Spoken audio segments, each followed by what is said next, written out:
Bonjour à tous, nous voici à nouveau pour une nouvelle édition de Training Zone. Le thème du jour sera sur le squat, avec le squat avec la barre en position haute et le squat à barre en position basse. Alors le squat est le mouvement de référence pour le travail des membres inférieurs. En effet, de nombreuses études confirment qu'il est incontournable pour le travail de la force, de la puissance, de la vitesse et des capacités d'accélération. Toutefois, pour une bonne exécution en amplitude complète, il est indispensable d'avoir une bonne souplesse au niveau des chevilles, des hanches et de bonnes capacités de force au niveau de la chaîne postérieure. Deux techniques sont proposées, donc le squat avec la barre en position haute, comme le font les bodybuilders et les haltérophiles, et la squat avec la barre en position basse, comme le font les powerlifters. Et pour nous expliquer ces deux différences d'exécution, je vais retrouver René qui va nous dire tout ça. Alors bonjour René. Bonjour Nathalie. Donc tu vas nous expliquer ces deux façons d'exécution au niveau du squat barre haute ou squat barre basse. Oui, c'est vrai parce qu'il y a souvent d'incompréhension à ce niveau-là, donc on va bien distinguer les deux choses. Position barre haute, la barre est posée sur le sommet des trapèzes. Et la position barre basse, on la glisse généralement vers le bas et elle vient au niveau des faisceaux moyens du trapèze. En fait, dans la première version, il y a une flexion plus profonde, les quadriceps sont plus engagés. Et dans la deuxième version, il y a une flexion du buste vers l'avant, donc une flexion de la hanche, et effectivement une implication plus importante des muscles fessiers et des muscles érecteurs du rachis. Voilà. D'accord, donc ces deux techniques, je suppose, ont leurs avantages et leurs inconvénients. Bien sûr. Alors, en ce qui concerne l'implication des quadriceps, on fait généralement le squat pour bien solliciter les quadriceps. Bien sûr qu'il y a beaucoup de muscles qui interviennent, mais généralement pour les bodybuilders, le but c'est effectivement de travailler les quadriceps. Et pour les haltérophiles, c'est une nécessité parce qu'on doit récupérer la barre avec un buste droit, sinon si la barre est trop lourde, elle chute vers l'avant et on perd la barre. Donc voilà, donc il y a deux façons, mais il faut bien rappeler que la position de référence pour une technique optimale, c'est la position barre haute. Donc c'est bien spécifique pour les powerlifters quand ils la positionnent plus basse. Voilà, alors dans ce cas-là, il la pose vraiment plus basse parce que d'une part, on sollicite plus la chaîne postérieure, on implique plus les fessiers, ça c'est sûr.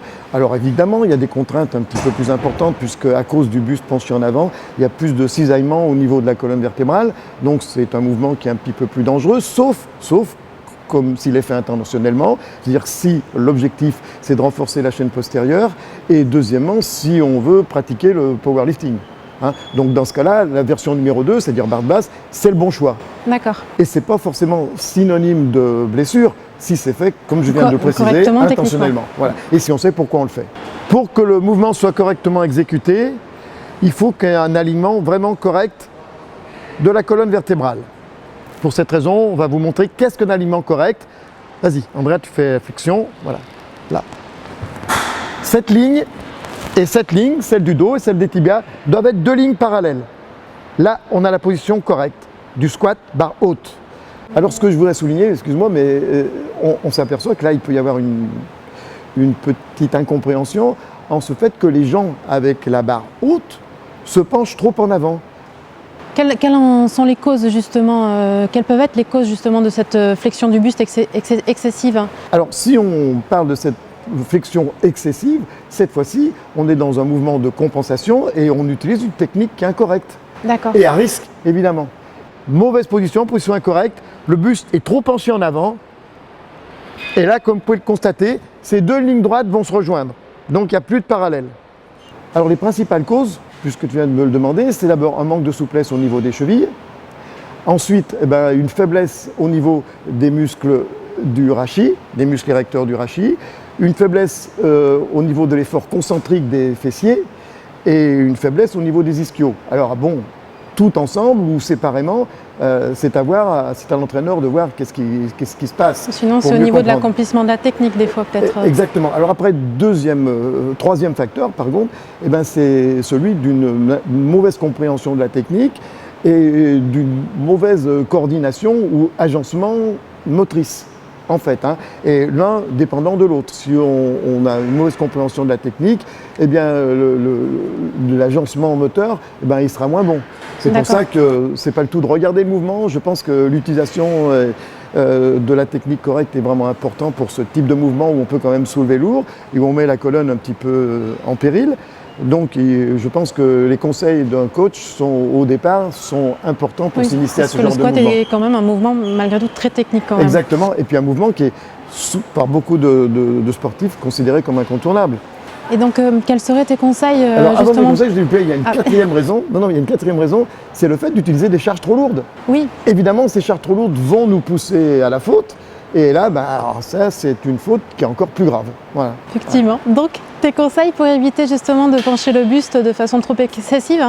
Alors, j'explique. Donc, justement, l'accomplissement du squat avec la barre haute. Voilà. Donc, on va parler effectivement du squat avec la barre haute et dans le cas où l'athlète commet une erreur technique, il se penche trop en avant lors de l'exécution de ce mouvement. Si bien qu'il est entre les deux et bon, c'est un compromis qui est pas valable parce qu'il y a des risques de blessure effectivement. Donc la première raison, c'est le manque de souplesse au niveau des chevilles, notamment au niveau de l'articulation tibio-tarsienne, le fait de ne pas pouvoir projeter ou d'avoir pas une avancée, un déplacement antérieur du genou assez profonde, en dorsiflexion, évidemment ça oblige le buste à se pencher en avant. Donc là, les conseils, c'est d'étirer les mollets, mais surtout le muscle solaire, qui est le plus important pour arriver à gagner un petit peu d'amplitude là-dessus.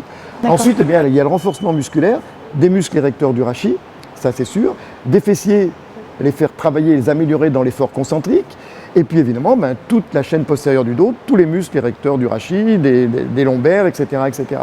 Donc ça c'est hyper important, et puis effectivement travailler différentes formes de squat éducatifs, c'est-à-dire un des premiers exercices éducatifs pour apprendre à bien maîtriser ce mouvement, c'est celui où on démarre de la position assise. Donc assis, on demande à la personne de bien redresser le dos, ça implique tous les muscles de la chaîne postérieure et on se relève. Il faut quelques répétitions. Parfait.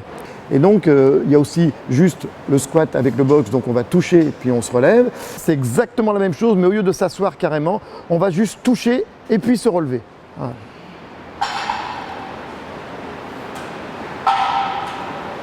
Parfait. Un autre exercice qui peut être utile à l'entraîneur pour voir si la poussée des deux jambes est bien égale, on va faire le split squat. Donc un certain nombre de répétitions sur la première jambe. Voilà. Et on va changer.